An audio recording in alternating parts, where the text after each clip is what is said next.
As Secretary-Treasurer of the Oregon AFL-CIO, one of Barbara Byrd's goals is to recruit younger members and immigrants as new leaders.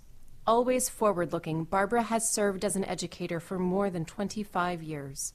At the Labor Education and Research Center of the University of Oregon, she makes resources and expertise of the higher education system available to workers, policymakers, and community organizations throughout the Pacific Northwest. Barbara's volunteer leadership of the Oregon Apollo Alliance contributed to the passage of the state legislation that will create jobs weatherizing homes and small businesses.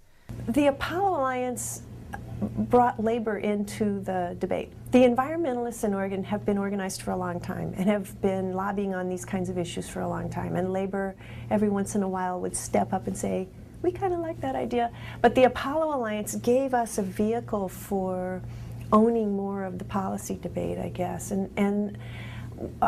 So we got people to the table that had never testified on any kind of energy legislation at all, or much less any environmental legislation, saying, okay, well, we're going to go and testify on behalf of this renewable portfolio standard because we think it will create jobs.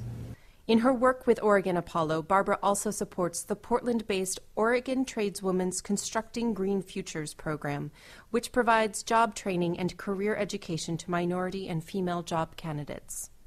In 2007, Barbara joined more than 10,000 delegates and observers from around the world at the UN Climate Change Conference, where former Vice President Al Gore reminded participants that we already have the science and technology to solve the climate crisis.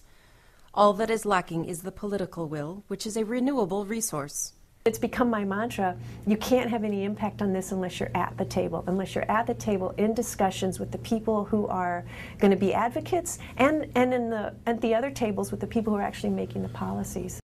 Tonight, we honor Barbara Byrd for her political will and leadership in the clean energy, good jobs movement.